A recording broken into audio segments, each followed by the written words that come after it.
mbokku internet yu seneweb.com ñu leen di siyaar bu baax a baax di leen sant yi tamit si topp bi ngeen ñu topp tey jii si seen jotaay bi ñu ngi ànd ak Ahmed Khalifa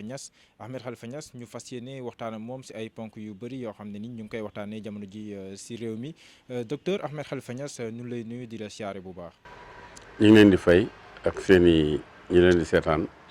ak fépp fu ñu mën a ne incha allah. Ahmed Khalifa Niass dañuy tàmmali li nga xam ne moom moo gën a lëmbee jamono.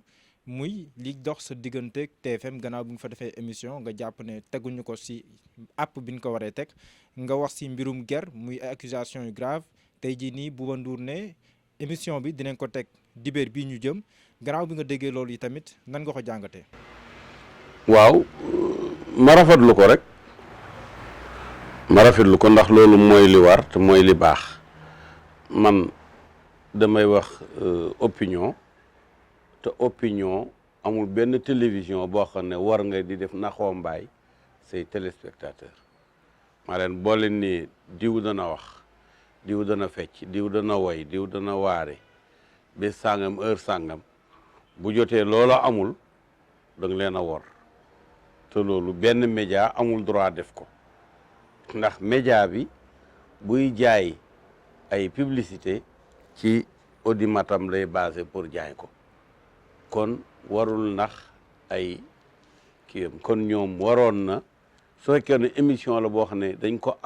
ko wax ne dañ ko génne bi sàngam te annoncé wuñ ko amul problème waaye bu dee pendant 72 heures dañoo nekk di wan nit ñi ay morceau ca wax ja ba bés ba jot ñu génn benn remake wala playback koo xam ne waxoon na ba pare ñu ne ko kaay waxaat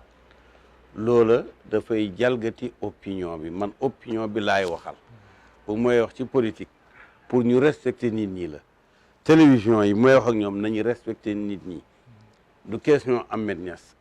demandé wul pour wax moom dafa toog këram ñu ñi nekk ak moom ñaan pour ñu may leen xëy na sax Ahmed Niass waxoon na ne nañu bàyyi ba gàmmu passé ndax boobu gàmmu gi sës na ñu ne léegi lañ ko bëgg mu dog ay soxlaam dem ba fekki leen ñu enregistré ñu annoncé ko ba ci dimanche de sax bés bi xëy nañu annoncé ko xëy na bi midi yu jotee ñu roppi roof beneen loolu nag man li ma ci wax mooy dafa am wax ju jiitoon jooju te mooy bi Pape Cheikh Diallo mu baax moomu macha allah te honnête waxoon ne doon nañ ko jéem a gere 14 millions génnewul ci man ci TFM la génne Bouba Ndour moomu moo taxoon di ko diffuser moom moo trouvé chiffre 14 millions te kenn weddiwu ko ci weeru koor wala woon ma ne mbaadloon ca koor ga moo dellu si ci gàmmo gi kon nag mais li am importance moo di ne jamono ji journaliste dañu ami mbokk ami sëriñ ami xarit ami ñeneen sax yeneen façon relation su fekkee ne waxtu woo xamee ne ñi ngi wane ne benn émission mi ngi bëgg a génn ci misaal am koo xam ne soxnaam loolu neexu ko mu daal di la oo ne la non nangam loolu genre corruption passive la te dañ koy bañ ñun nit ki bu defee liggéeyam annoncé ko dara waru koo baare même bu doon wax dara bërëm réew mi wala muy wax dara ay sëriñ wala muy wax dara ay ñeneen.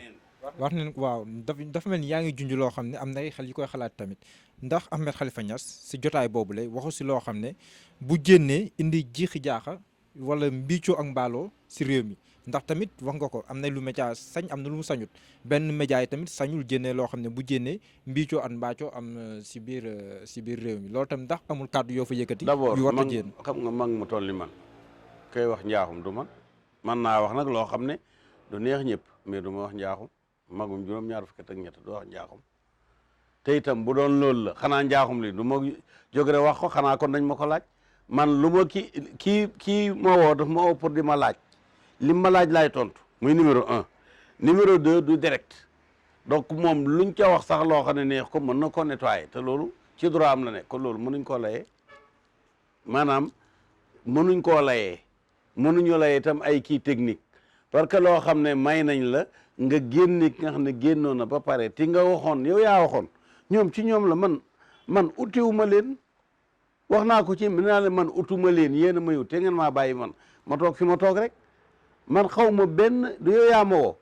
ni nga ma wooyee noonu la ma ñeen ñi wooye man xaw ma benn téléphone benn journaliste benn rajo benn télévision ku mu mën a doon rek moo ma wut fekk si ma te man ñu bàyyi ma sama noflaay moo ma gënal. waaw si tolluwaay jamono ba tey gis nañ ne fu mu toll nii bu ñu liiree rapport comité des nations unies bi passé am na benn chapitre boo xam te ni ñu siy soññ bu baax a baax Sénégal ngir mu gën a dooleel wala boo gën a aar ñi nga xam ne da leen woowee borom ñaari tur yi gàmm bi ñu passé xalif général des Tidiane moom. génne na fatwa waaw Tiwaawan moom ñun Tidiane lañ xam nga sëñ Moussa wax na ko nee na du xalifa général Tidiane yëpp loolu Moustapha wax ko moom laa wax. waaw def na fatwa. ok si juróom-ñaari penc Tijaan nag fi yoo xam ne ajuwuñ ci moom. te yow si ñuy ajuwul si moom si nga. waaw ñeseen ajuwuñ ci moom Canaba ajuwuñ ci moom Cheikh Omar Tall ajuwuñ ci moom Abbas bari na. waaw moom. mais terew koo baax nag ku baax la ku yiw la doomu nit ku baax la li muy def mi ngi koy def normal. fu mu toll nii ndax da nga jàpp ne Sénégal danoo tollaat foo xam ne nii. borom ñaari tur yi ñu ngi commencé affirmé wu mu am ñu leen jàppale tamit loolu nan nga koy jàngatee si réew bu mel ni Sénégal. ñun daal li ñu xam mooy li diine ji wax li mu daganal ñëpp xam nañ ko li dagan lépp dafa leer li araam lépp dafa leer du ñu yàgg nag ba ñu toog wax ne li araam dagan na du yàggit ba ñu toog wax ne li dagan araam na li yàlla araamal lépp dafa leer nañ yàlla. daganal na sëy ci diggante góor ak jigéen araamal na njaaloo ci diggante góor ak jigéen góor ak jigéen sax seen diggante du ñoom ñëpp a mën a sëy ndax kenn mënta sëy ak ndey ji la jur kenn mënta sëy ak doom jigéen ji nga jur kenn mënta sëy ak ki nga bokkal benn ndey kenn mënta sëy ki nga bokkal benn baay kenn mënta sëy ki nga bokkal ndey ak baay kenn mënta sëy ak sa rakki ndey ju mbokkal ndey wala baay liñ même sëy góor ak jigéen sax du lépp a dagan il faut que mu nekk ak jigéen yu méngoo amaa la jàll loolu la waxuñ ko ndéem góor ak jigéen sax du yëpp a dagan waaw kon yëf yi ñaari tur ñetti tur ñeenti tur kooku ñooñu ñoo xam ne mu demee man ñun daal liñ xam mooy hadis bi yonent bi wax ne wa ida bulitum fastatiru ku yàlla nattu na nga nëbb mu leen fàng lu yàlla wax ñun nag wax dëgg yàlla ku am lu ëpp xam-xamam yàlla ñun laa ñu la sa xam-xam ñun xam-xamu yàlla rek lañ laaj. kon ngay conseillé borom ñaari tur yi mooy ñu nëbb. déet du ma amu ko mooy conseillé ci côté boobu ma daal li may conseillé mooy li yàlla wax ñi ko bëgg a topp li yàlla wax naa ko. ndax mooy sëy diggante góor ak jigéen te du góor ak jigéen yëpp am na góor ak jigéen yoo xam ne mënuñoo sëy. ndax dañoo war a toll Sénégal foo xam ne nii xale yi da leen war a jàngal lenn si wàllum sëy bu nu duggee école di ko topp ba ñuy màgg ndaxte tey jii tam débat bi mi ngi fi li ñu tuddee éducation sexuelle ndax bokk nga si ñi nga xam ne nii comme ay organisation yu mag si àdduna bi jàpp ne xale yi war na leen mën a teel a tàggat si wàllu woowu. waaw l'islam sax dafay jàngale loolu alquran am na ci laay yoo xam ne dafay jàngale jëfandikoo góor ak jigéen ci hadis yi am na ci yoo xam ne dafa ne fang nga éducation sexuelle la toujours ma jox exemple yonent bi nga ko laajee wax ne koo xam ne dafa fase jabaram ñetti yoon te mu am beneen jëkkër waaw mais yonent bi la mu wax dafa wax ne jëkkër jooja na ndaw si mos as lemam moom itam mu mos lem as ndaw si xataa yuduqa usaylataha wa tuduqu usaylatahu lem la ñu wax de lem bu dee ndaw si dafa yor lem naw ca waaja mos bu ca waa loolu de éducation sexuelle dara gën mën naa gën a fàngaaral mais ndax lu ñu war a jàngal gone la ndax lu ñu war a jàngal gone la yàlla yonent bi lu mu wax rek pour ñëpp la alxuraan lu wax rek pour ñëpp la waaw yenn saay say position si wàllum diine ñu bëri duñ ko comprendre dañuy jàpp ne jixi jaaxa ngay bëgg a indi si diine gi si wàllum greffage si wàllum ay polémique yu bëri si wàllum diine loolu la moo lay motiver. non xam nga man yónni saa sa mooy sama maam boo ko xamuloon ma xamal la ko sama kii généalogie mi ngi ci internet mën nga koo xool gis que ma jur ko jur ba ci yonent Yàlla Muhammad sallallahu alayhi wa sallam. Cheikh Ahmad Tidiane sama maam la, Cheikh Mahamadul Haafis mi fi indi tariqa bi sama maam la. alxuraan laa fereem soow ñi ma jur l'islam bu ne noor rek lañ xamuñ leneen mënuñ maa jàngal lu dul loola ci loolu laay nekk mais léegi nag li xew ci diine ji am na ci journaliste ñaata animateur ñooy taxaw ne journaliste lañ te ku ne xam ne journaliste xam-xam la dañ koy jàng di ci am diplôme waaye su fekkee ne chauffeur wala borom Jakarta bu ñu daan yónni ci journal bi tax day xëy rek daal di takk carte presse ñëw kooku métier mi la ñu war a organiser waat diine ji daf cee bëri ñuy wax te waruñoo wax waaye man amul lenn lu muy wax lu muy laaya jaa ngi toog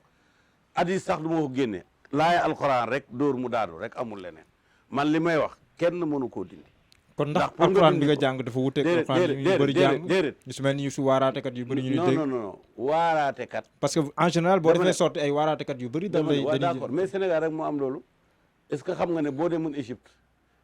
même ñi am doctorat sax duñu waare il faut nga am ministère bi appointé la maanaam boo demee Égypte am nañ 100 millions d'habitants la fay wax ci diine yëpp matul juróom-ñaari nit Sénégal daanaka am na 10 000 waaraatekat parce que ci la ñuy takkee jabar ci la ñuy fayale seen doom école ci la ñuy dépensoo ci la ñuy fay luyaas donc bu ñu leen laajee lu ñu xam danañ ko wax bu ñu leen laajul lu ñu xam itam danañ ko wax ndax bu ñu waxul duñ lekk ñooñu dañuy fenal yàlla ak yonent bi fii bëri na fii ñuy wax fii ci rajo ak télévision bi billahi boo leen yóbboon tey ci réew jullit yi dañ leen jàpp tëj leen baa ñu rey leen te ñu ngi waare parce que yéenay def kuñ ne ñu ne ustaas la da nga aywa micro bangoog waxal loo xam ci diine ji mu wax la waaw loolu la boo ko laajee est-ce que lekk baaxaañ mooy kii quoi mooy picc moom nga xam ne lii day weex lii ñuul mooy corbeau defe naa ñu ne ñii ne la déedéet ñii ne la waaw affaire bi nekkul foofu. mais lan moo tax Ahmed Khalifa Niass war a nekk censeur war a. man dama Khalifa Niass sama jur Khalifa Niass mook Alaaji Malick ak Sëñ Touba ñoo dajewoon jamono ñu mag ko mais ñëpp def ko référence ci xam-xam moo ma jàngalal boppam man doomi Khalifa Niass war naa toog ñu laaj ko xam-xam mu ne du ko wax pourtant waxuma ko pour xaalis ndax man du ma jël sax addi. mais xam-xam bu nekkee am na lu si doon dama ne xam-xam bu ma jàng la te saare xam-xam bi jaamu yàlla la comme jullee ko war téye ko kooku kéefër la téye xam-xam bi te waxula ko kéefër la dégg ko waxit lu dul xam-xam te weddeewu ko kéefër la par exemple ci li nga doon waxee léegi am na koo xam ne keroog dafa ne sëy yi nga xam ne sëy kuy tukkeeg yooyu la que baaxul mais baaxulam jooju te réewul yàlla baaxal na ko ba noppi c'est que nañu wax li yàlla wax leen tuddee mariage temporaire yonent bi moo wax ne alquran ci boppam moo ne fa mastamtaatum bihinna fa aatuhunna ujurahunna bu ngeen leen bànneexoon na ngeen leen jox seen yëf loolu alquran a ko wax kenn mënu ko dindi est-ce que danañ waxi magaye waxi ma mais jamono ji est-ce que mariage temporaire xel nangu na ko jamono ji ñun utuñu xel ñun li yàlla wax rek lañ wax mariage temporaire mën naa nekk ci diggante ñaari mag waaye waxuñu diggante ay mineur mënta nekk waaye ay adulte mën na nekk troisième mandat bi moom sañ nga see wax troisième mandat bi même Macky sax maa ko ci jiitu mi ngi toog na sama saal bi fii booba mi ngi dem campagne bëgg a am deuxième ma ne ko non seulement deuxième bi dina ñëw mais aussitôt après danañu waxu troisième kon man maa ko wax moom ci boppam ci man la jëkk a déggee troisième mandat kon yow 2024 bu buggoon dagaanaat baatu askan wi da nga ko siy jàppale yow Ahmed Khalifa Niass non jël position dama ko ci jàppale kooku leneen la mais dama la bëgg a wax rek ne lu ma séentu woon la ba gis ko comme bu ma toogoon ne di xool ci mbedd mi gis xarmale ma ne xarmale ma ngay ñëw jëm si kon dina ko yóotu dina ko yóotu si sa gis-gis lan ci dina yóotu troisième mandat bi non man loolu affaire da ngeen di yëfi gisaane kat non wax ma gisaane kat non analyse laay non pas gisaane analyse lañuy def ñu analyser nee ko fi ah nit wax na si mu daaxu ko keneen waxaat si non d'accord mais loolu du analyse ci ay si ay faits éléments fiables absolument constant ci lañ koy basé xam nga bi ngay naan troisième bi wax da nga jël woon sax deuxième bi ne troisième bi sax dinañ si wax xam nga loolu nga wax léegi te dama ko ni yaa ngi nii day di wut deuxième da nga ko am waaye li nga liggéey ba am deuxième bi boo ko liggéeyaatee danañ la proposer troisième maa ko wax ah dinañ ko proposer troisième waaw dañ ko proposer sénégalais ñoom ñooy taxaw ne ko doyaluñ doole waaw en tout cas dana am ñu ko proposer troisième xaw ma nag yow ca ngay bokkam déet loo koy conseillé bu loolu amee déet xanaa conseiller ko la laaj conseil laajaguma ci conseil ndax jaadu na fu mu toll nii si lecture bi nga am si constitution sénégalaise ndax jaadu na président Macky Sall 2024 mu taxawaat naan day daggaan baatu askan wi xam nga yow xamoo li Macky di xalaat ak la muy dund ci fu mu non toll constitution bi laa waaw de waxuma ko dama li ma lay wax kay boo ko dégloo dana jëriñ téléspectateurs yi fi nekk nii imagineel yow ne Macky dafa ne troisième mandat boobu ngeen dégg kat mosuma koo wax du dëgg léegi bii mooy sama dernier mandat defoon na ko sax waxoon na ko may ma rek mooy sama deuxième mandat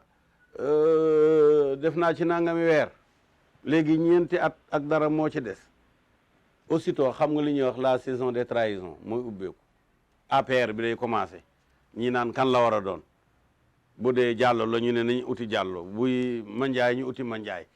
trahison bi dafay comme dootul mën a gouverner normalement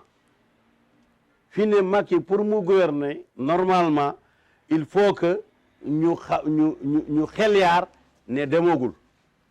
waaye bu ñu xelyaar ne day dem rek affaire bi yàqu réew mi sax mooy yàqu donc léegi leer na léegi dafa war a en tenir li tubaab di wax le clair obscur si point bi ba ñu àgg ca non loolu bàyyil téléspectateurs yi boromi xel lañ bu ñu déggee li ma wax ñoom luñ ca déggee ñu déggee ko ca mais day baax nga leer déedéet yow boo déggee tëll non question la rek ba léegi de d'accord waaye jàllu doom boo déggee tëll mën naa am dënd la mën naa am matt gu xar la mën naa am fetal gu tàkk la yow bi nga xam ne moo jubbu sa nopp jëlal boobu bàyyi nit ñi tey que toujours nit ki da nga war a éviter di le sénégalais yi ci gannaaw caméra bi di xalaat yow nga di leen ko xalaatal wala nga leen ko suggérer en tout cas man du ma ko def man bu ma waxee damay bàyyi kenn ku ne mu déggee ci la ko neex ñu lay sant di la gërëm bu baax a baax si jotaay bi ñu lay bàyyi tam nga tàggatoo internet yi waaw maa ngi li tàggatoo ak ñoom di leen xamal li waxtu ne maa ngi seen disposition li may wax utuma ci benn dërëm utuma ci daraja utuma ci mbooloo utuma ci lu neex ma sàmba wala lu naqari ma demba danaa ko wax ci ni ma ko déggee en toute honnêteté ñi ma jàngal wax nañ ne xamuñu fen donc jàngaluñ ma ko te lenn lu ne boo ko jàngul say waajur doo ko mën a xam wala ñu tàmbali la njàngale ma ñeneen mottalil la ko